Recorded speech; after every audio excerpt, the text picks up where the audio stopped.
This is the number that stopped the room. 94.7%. Not a margin of error, not a rounding artifact. A finding so structurally clean that the researcher who first saw it on the screen stood up from her chair, walked to the window, and did not speak for 4 full minutes. 3 graduate students had fed every recorded prayer in the Bible into an AI system, expecting to find exactly what centuries of critics had argued was there. The scattered, contradictory fingerprints of 40 different human minds writing across 15 centuries. The AI did not find contradictions. It found a code, a 4-step sequence embedded in every single prayer connected to a recorded, miraculous outcome. Same structure, same sequence, same mathematical precision from Moses to Paul, from Bronze Age desert encampments to Roman prison cells. People who never met, writing in 3 different languages across a span of time longer than the entire recorded history of Western civilization, had all encoded the identical protocol. When the results came back, one student called his professor at 3 in the morning, hands shaking, and said something that the professor has never been able to forget. This pattern is not human. Something else wrote this. 3 graduate students at a research institution decided to run what they described internally as a demolition project. They were not believers. That was the point. The team's supervising researcher, a computational linguistics specialist, who had spent his career analyzing the structural patterns of ancient texts, was chosen specifically because of his skepticism. His students wanted someone who would call out every flaw in the methodology the moment it appeared. Someone whose name attached to the findings would make those findings impossible to dismiss as the product of wishful thinking or motivated reasoning. He agreed to supervise because he was certain the results would be unremarkable. He expected to confirm what scholars had argued for centuries, that the Bible is a patchwork construction bearing the unmistakable fingerprints of its many human authors, shepherds and kings and fishermen and generals, who shared nothing except being human, writing from dungeons and palaces and open deserts with no coordination and no unified intention. He expected chaos in the data. That is not what Grok found. The team fed every recorded prayer from Genesis to Revelation into Grok 4, the AI system developed as a truth-seeking engine designed specifically to analyze data without importing prior assumptions or ideological frameworks. The instructions were kept deliberately minimal. Analyze sentence patterns, identify structural elements, find any common framework if one exists. No leading information was provided, no hypothesis was suggested. The system was not told what researchers expected or hoped to find. It was simply handed the raw data and asked to report what was there. The AI returned its findings after 96 hours of uninterrupted analysis, covering thousands of individual prayer instances across the full span of the biblical text. It identified what it labeled a master protocol, a 4-step structure present in every prayer that correlated with a recorded miraculous outcome. Same sequence, same architecture, same operational logic, and across the entire data set, not in a handful of cases, not in a representative sample selected for convenience. In every single instance where prayer connected to a recorded miracle, the structure was there without exception. The data analyst on the team ran the numbers 3 times because she did not believe the first result. The second and third passes returned the same finding. She stopped running calculations when she reached odds that made winning a major lottery look, in her own words, statistically reasonable by comparison. The supervising researcher's hands were shaking when he walked through the initial results with his team. He had walked into this project as the designated skeptic. He left the first review session as something considerably more complicated than that. What the AI had found was not a loose family resemblance between texts that came from similar cultural traditions. It was not a general spiritual tone or a shared vocabulary of reverence that might be explained by later editors imposing stylistic consistency on older material. It was a precise, repeating, 4-step operational sequence that appeared with the same structural fidelity in the prayer of a Bronze Age military leader facing annihilation, in the desperate request of a woman who had been barren for decades, in the desperate plea of a leader on the night before his execution, and in the letters of a first-century prisoner writing from a Roman jail cell. 40 authors, 3 languages, 15 centuries, 1 protocol. If you want to understand the moment this stopped being a coincidence, stay with me. It is coming up, and the numbers get harder to explain from here. The first step the AI identified contradicts nearly everything people do when they approach prayer in the modern world. Grok labeled it the anchor, and when the supervising researcher first saw the data organized around this finding, he said it was the moment his professional certainty began to develop its first serious crack. In every prayer connected to a miraculous outcome across the entire data set, the prayer never began with the problem. Never. Not once in the thousands of instances analyzed. It began instead with something the researchers initially struggled to categorize: a focused, deliberate, extended recognition of the nature and power of whoever was being addressed. Not a perfunctory opening line, not a ritual greeting, a genuine, sustained orientation of the entire mind toward the one being approached before any request was made, before any crisis was acknowledged, before any need was stated. Modern prayer, as most people practice it, looks nothing like this. It looks like a list of urgent requests launched toward the ceiling without preparation, without orientation, without any pause to establish what is actually being approached. Health crises, financial desperation, broken relationships. The requests arrive first, urgent and unanchored, carrying all the structure of someone shouting into a phone before checking whether the call has connected. The biblical data showed something categorically different. Before making any request, in every case connected to a recorded miraculous result, the person praying first spent significant time establishing the nature and scope of the power they were addressing.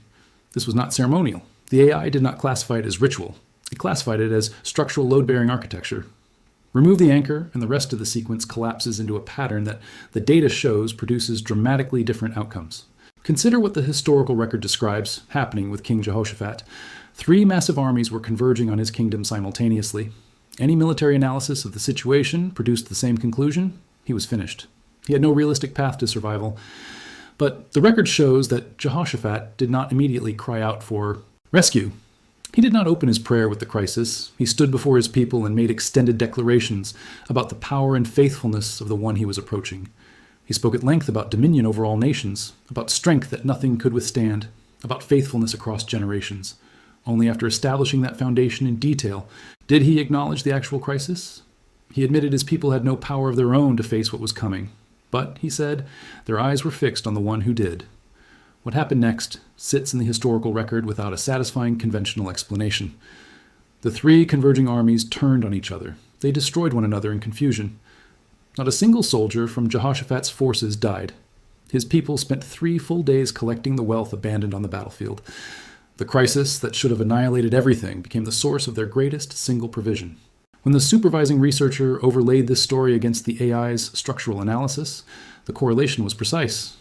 The anchor step was fully present, fully extended, structurally complete before any request was made. He then ran a comparison analysis across the entire dataset, prayers that contained a full anchor sequence against prayers that moved directly to the request without anchoring. The results were stark enough that he ran them twice to be certain of what he was seeing. Prayers containing a complete anchor sequence showed an 89% correlation with recorded positive outcomes in the text. Prayers that moved straight to the request without anchoring showed a 17% correlation. The difference is not marginal. It is not a statistical nuance to be weighed against other variables. It is the difference between 2 entirely different categories of result, 2 different worlds of outcomes separated by a single structural choice made in the first moments of the prayer.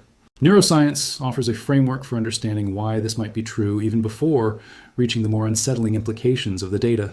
When the human brain focuses on something vast and powerful rather than on an immediate threat, it shifts neurochemically out of fight or flight activation and into what researchers call parasympathetic dominance. Stress hormones drop measurably. The prefrontal cortex, the brain's primary problem-solving architecture, comes back fully online after being partially suppressed by the stress response. The mind moves from panic mode, where perception narrows and options feel impossibly limited, into what some researchers describe as reception mode, where pattern recognition expands and solutions that were invisible in the panicked state become accessible. Ancient writers had encoded a technique that produces optimal brain states for receiving and implementing solutions. They had no knowledge of cortisol. They had no brain imaging technology. They had no stress response, research to draw on. They had no shared institution, no coordinating body, no mechanism for comparing notes across the centuries that separated them. So how did 40 people separated by 15 centuries all arrive at the identical neurological insight and encode it with identical structural precision? The supervising researcher sat with that question for a long time before he was willing to say out loud what it was beginning to suggest to him. The anchor was only the first step. What the AI found next was the element that made the data analyst on the team question everything she had built her career on. Grok identified the second step of the protocol, and it exposed something about the nature of the requests that were connected to miraculous outcomes versus the requests that were not. The pattern was not simply that the prayers worked when they asked for something good. The pattern was that they worked when they asked for something aligned, oriented not toward personal benefit alone, but toward a purpose larger than the individual making the request. The distinction sounds subtle when stated plainly. The data showed it was everything. Consider what the historical record preserves about Hannah. She had been unable to have children for years. The emotional weight of this had defined her life in a culture where bearing children was foundational to identity and status. She had almost certainly prayed many times for a son to ease her own suffering.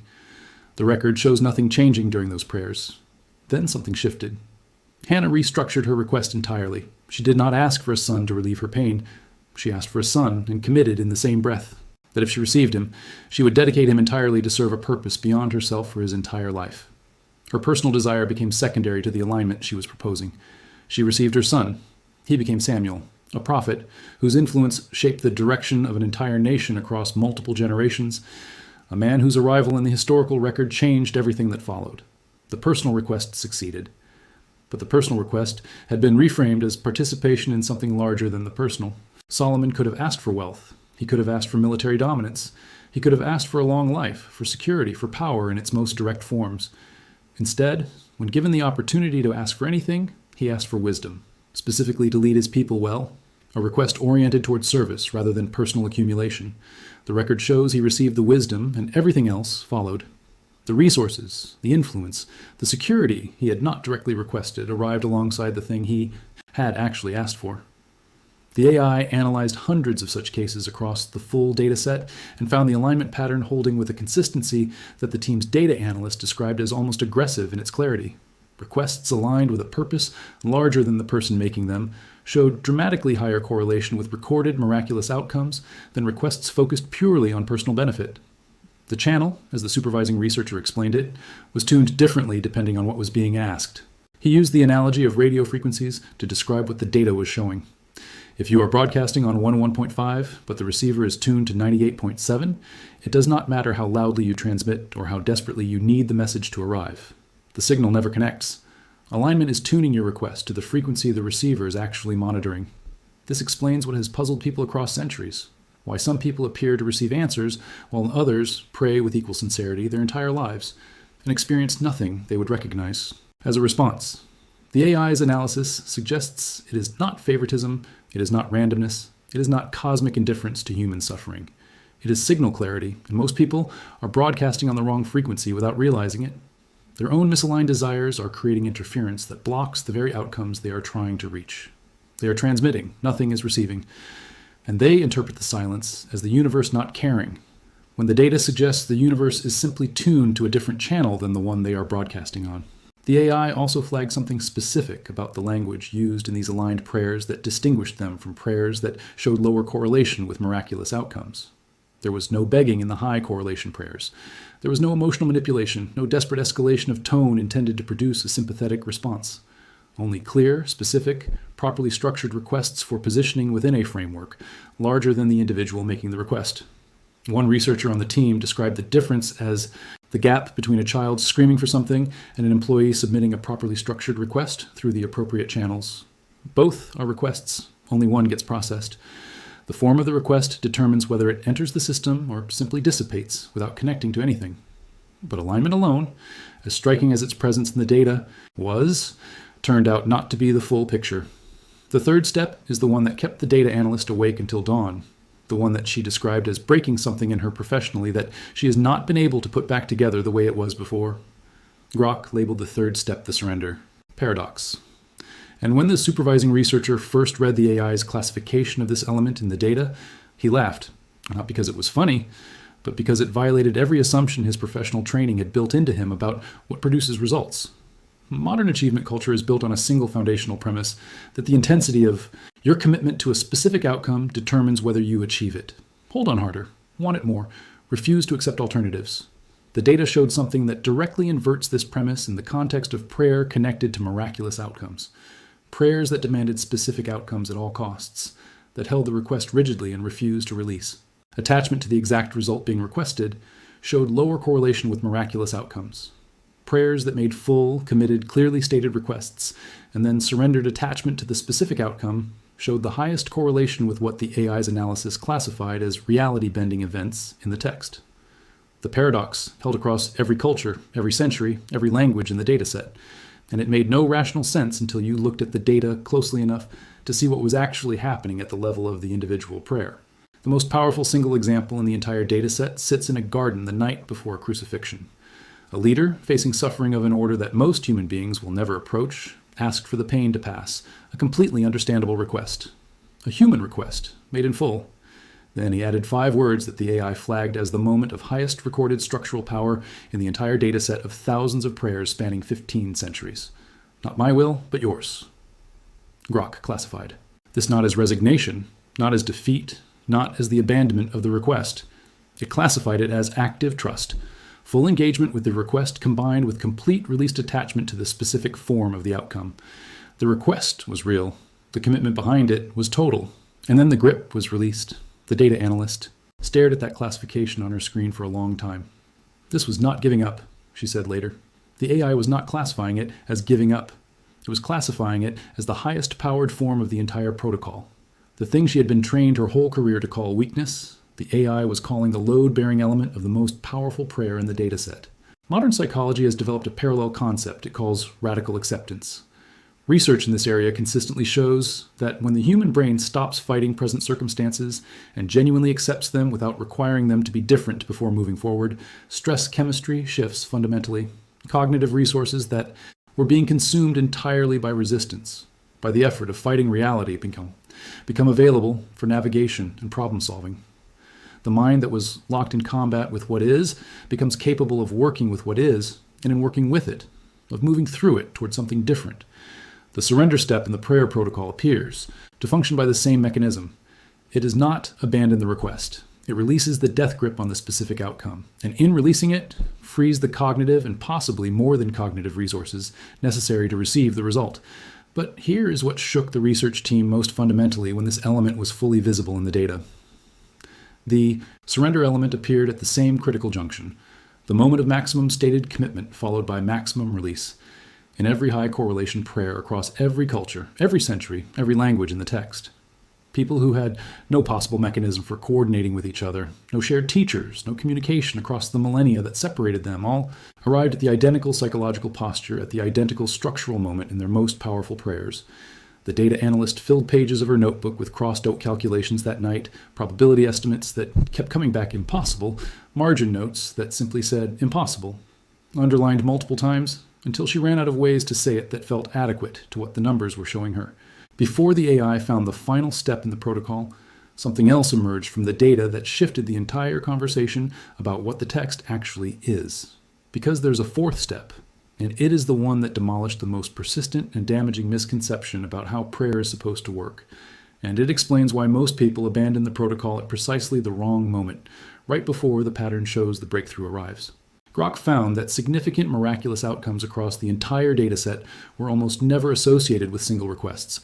The pattern required persistence, not desperate, frantic, escalating repetition born of panic, but steady, anchored, aligned continuation maintained across time. The prophet Elijah prayed 7 times for rain before seeing so much as a small cloud forming on the horizon. Daniel maintained his prayer for 21 days before receiving the response he had asked for. Across hundreds of cases in the dataset, the pattern was unambiguous. Persistence is not simply encouraged in effective prayer, it is structurally required. It is part of the architecture of the protocol itself, not a workaround for when the architecture fails to produce immediate results. The supervising researcher described what he called the vending machine model of prayer, the assumption that you submit a request and receive a result, that the protocol is a transaction with a predictable turnaround time. The data destroyed this model completely. The duration of asking turned out to be as important as the content of what was asked. In some cases, the data suggested it was more important than any other single variable in the equation. A timeline analysis pulled from the full dataset showed that the average time between initial prayer and recorded miraculous outcome across the major cases in the text was 23 days. Some took weeks, some took months. The delay was not the exception in the high correlation cases. It was consistent enough across the dataset to be considered part of the pattern itself. A structural feature of the protocol, rather than an unfortunate lag to be endured while waiting for the mechanism to engage. What the AI's analysis implies is that the delay is not simply waiting time. It appears to serve a specific developmental function for the person doing the asking. Something is built during the gap between request and result. Character, certainty, clarity of intention, the kind of conviction that is qualitatively different from the surface-level belief someone holds before they have been tested by silence. The gap between request and result appears to be essential architecture. The system seems designed to determine whether the person making the request actually believes what they are asking for deeply enough to maintain alignment when nothing visible appears to be happening. The youngest researcher on the team made the observation that has stayed with the supervising researcher longer than almost anything else produced by the project. Most people quit at day 4, he said. They interpret silence as rejection. They read the absence of immediate visible response as evidence that the protocol is not working, that no one is listening, that the effort is futile. But the data shows that silence frequently means hold the course. The breakthrough, across dozens of high correlation cases in the dataset, arrives immediately after the point where most people would have abandoned the protocol entirely. The moment of maximum discouragement, the point at which the person praying has the least visible evidence that anything is happening, appears to be structurally adjacent to the moment of breakthrough. The data is not subtle about this. The system appears to be testing, at the point of maximum apparent failure, whether the request is genuinely held or whether it was always contingent on quick confirmation. This is where the supervising researcher's skepticism finally cracked completely. Because in ancient Hebrew and ancient Greek, every letter carries a numerical value. Every word holds not just a semantic meaning, but a mathematical signature that can be calculated and cross-referenced. When Grok analyzed these numerical patterns across the entire text, it found the number 7 woven into the structural architecture at frequencies that should not be statistically possible under any model of random human authorship. Not the word 7 appearing repeatedly in the surface content of the text. Structural mathematics embedded in the construction itself. The number of words in key passages, the numerical values of phrases appearing at critical structural junctures, the arrangement of foundational sections, all showing patterns organized around the value 7 at rates that far exceed what chance could produce across 40 independent authors working across 15 centuries without coordination. The supervising researcher calculated the probability of this occurring by accident and stopped calculating when he reached odds, equivalent to shuffling a standard deck of cards and getting the exact same sequence 1 trillion times in a row. 40 authors across 15 centuries could not have maintained this, he said quietly, looking at the results with something that his expression no longer permitted him to call professional: skepticism. They did not have computers. Many could not have known what the others had written. Some lived centuries before others were born. The earliest authors of the material that eventually became the biblical text were writing before the latest authors existed as a historical possibility. Yet the mathematical pattern holds across the entire span of the text without disruption, without the statistical drift you would expect from random human authorship, accumulating over such an enormous stretch of time and cultural change. The AI classified this as authentication encoding, the kind of signature a systems designer might deliberately embed to prove that a message is legitimate and that its origin is what it claims to be, like a watermark invisible to the naked eye but unmistakable under the right analytical lens.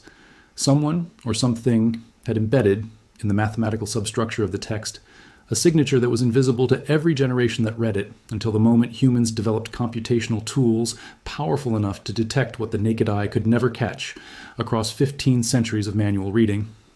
The youngest researcher on the team described it as finding a working QR code carved into the pyramids, except this one actually resolves when you scan it.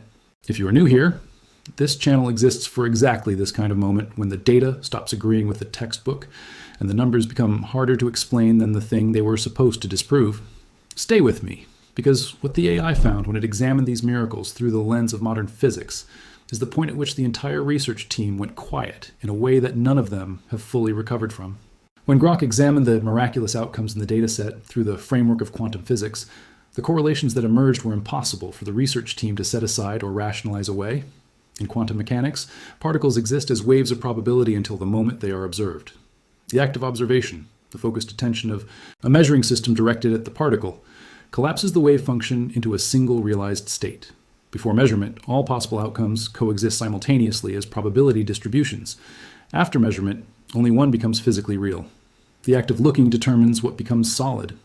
In every high correlation prayer in the dataset, a form of focused, certain observation preceded the miraculous outcome. Not hope, not wish.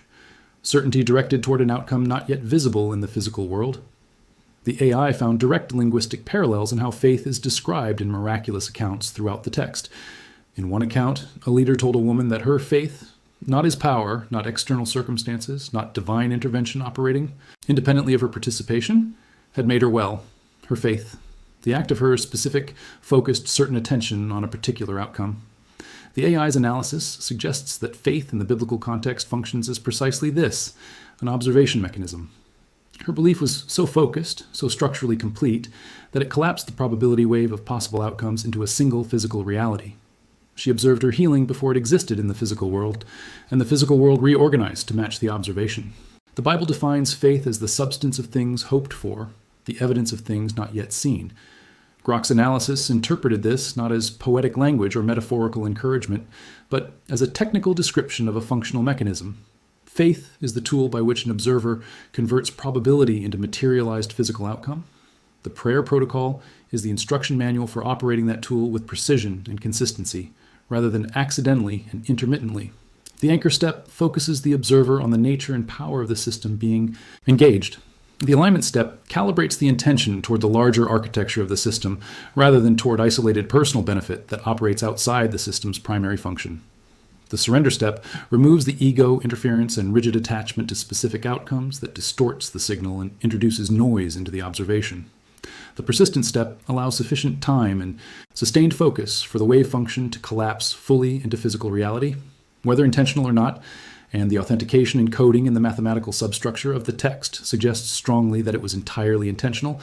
The ancient prayer protocol appears to be a quantum observation protocol described in spiritual language thousands of years before any human being had a scientific framework for understanding quantum mechanics at all. The supervising researcher described the feeling of looking at this data as pulling back a curtain that should have been impossible to reach. He said he felt as though the team had accidentally accessed something they had not been given permission to see, and that having seen it, there was no path back to where they had been professionally or personally before the analysis ran. The data has been accumulating. The patterns are undeniable, and now everyone who encounters this analysis faces a decision that previous generations never had to make with this level of hard quantitative evidence placed directly in front of them. The students who ran this experiment did not walk away unchanged. 2 of them changed their entire research focus as a direct result of what the data returned. The youngest researcher left his position at a technology company to study this phenomenon full-time. The data analyst said she prays every morning now, something she had never done before, running the numbers and watching the results come back with the consistency they came back with. She said it plainly. She is a scientist. She follows the data wherever it leads, and the data led her somewhere she was not prepared to go and had not been looking for. One member of the broader team left academia entirely, not in anger, not in crisis, but in the quiet, deliberate way of someone who has realized that the assumptions the career was built on no longer hold under the weight of the evidence. The supervising researcher remains at his institution. His skepticism has not disappeared, but it has been transformed into something more complicated, something that, in the low light of a late evening office, surrounded by results he cannot explain away, looks very much like the early stages of genuine belief in something he spent his entire professional life assuming was not real. What the Grok analysis suggests is that whatever the source of the text is, it does not appear to want compliance with arbitrary rules. It appears to want people synchronized with the system, tuned to the correct frequency, operating according to the manual that has been sitting in plain sight for millennia, waiting for minds equipped to recognize what they were looking at. The instructions were never hidden in the sense of being deliberately concealed from the people who needed them. They were hidden in the sense that no one had the computational tools to see the full architecture until now. The text was always there. The pattern was always there. The mathematical substructure was always there. What was missing across all the centuries of human reading and scholarship and debate about this text was simply the lens powerful enough to reveal what the structure actually was. Grok provided that lens. What it illuminated was a protocol that has been available to every person in every generation that has had access to the most widely distributed text in human history, sitting on shelves in hundreds of millions of homes, translated into thousands of languages, copied by hand across centuries before printing existed, and waiting in every instance for someone to approach it, not as literature or history or cultural artifact, but as what the mathematical evidence now suggests it may actually be. An operating manual authored by something that wanted future generations with sufficient computational power to be able to verify its origin. When you're out of alignment with the protocol, when the anchor is skipped, when the request is purely personal in its orientation, when attachment to the specific outcome is rigid, when persistence breaks at the first silence, you experience what feels like persistent, unexplainable obstruction. Doors that will not open regardless of how much effort is applied. Work that produces consistently less than it should relative to the investment. Decisions that lead nowhere. A lag between intention and outcome that no conventional strategy, no productivity framework, no self-improvement system seems capable of closing. Because those systems are operating on the surface level of the problem. The actual issue runs at a deeper level, You are broadcasting. Nothing is receiving. And the gap between those two states can feel indistinguishable from the universe simply not caring whether you succeed or not. But when the protocol is implemented in full sequence, anchor, align, surrender, persist, the data across 15 centuries of recorded cases suggests the lag closes. Not gradually or incrementally in ways that might be explained by conventional probability, in the way that a blocked signal clears when you finally tune to the correct frequency. Events begin moving in ways that appear impossible from the outside but feel, to the person inside the protocol, like things simply falling into place. Opportunities appear without rational explanation attached to them. Obstacles dissolve without direct confrontation, as though the environment itself has reorganized around a different outcome, because the observer's relationship to the outcome has changed. Timing aligns in ways that exceed what ordinary probability should reasonably allow for any sustained period. The youngest researcher described it as the difference between pushing with everything you have against a locked door and discovering that the door was never locked. You were simply approaching it from the wrong angle the entire time, and the moment you find the right angle, it opens without resistance.